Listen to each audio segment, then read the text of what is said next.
And let me ask you a question, Mason. Yeah. Is there a different feeling when you put that Canadiens jersey on compared to the other jerseys you put on? Yeah, completely different, man. Completely different.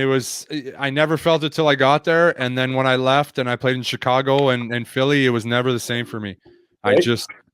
I can't explain it. I couldn't explain it when I went to Chicago. I went to Philly and I still couldn't explain it. It's just, I was like dead inside, man. It was just something different.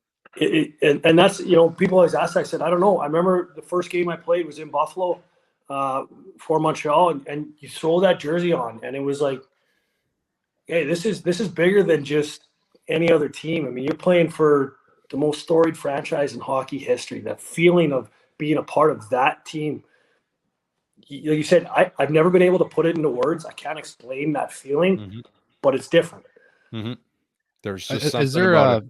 Is there something that stands out in terms of memories for you, Josh? Just I know that you had a good long career in Montreal, but just as my final question here, what does stand out to you? Is it the playoff runs? Like I know you put on the jersey. It's hard to put into words, but how do you encapsulate that time being with the Canadiens compared to the rest of your career?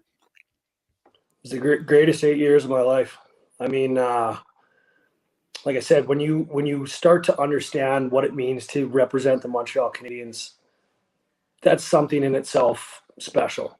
When I got traded, my grandfather was a diehard Canadiens fan. He called me right away, and he couldn't believe that his grandson was playing for his favorite team of all time. So that kind of right there was like, okay, this is special. And then, I always think about not even so much the games itself. Coming to the Bell Center, you park your car in the garage, you walk up, and I'm walking into the arena with Jean Beliveau and his wife. And somebody walked by and asked for an autograph. Jean Beliveau opens up his suit pocket and he pulls a Sharpie out and he signs. And then the person hands it over to me, and I don't have a Sharpie. So he gives me his, and I sign it, and the person walks away, and he looks at me and goes, "You have to remember, when you play in Montreal, you have to always be ready to sign autographs. So carry a Sharpie with you everywhere you go."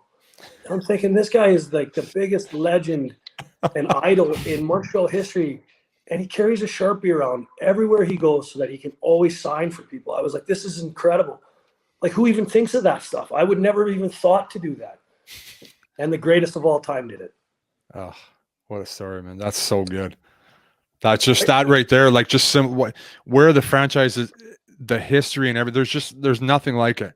No, you can't explain it. No.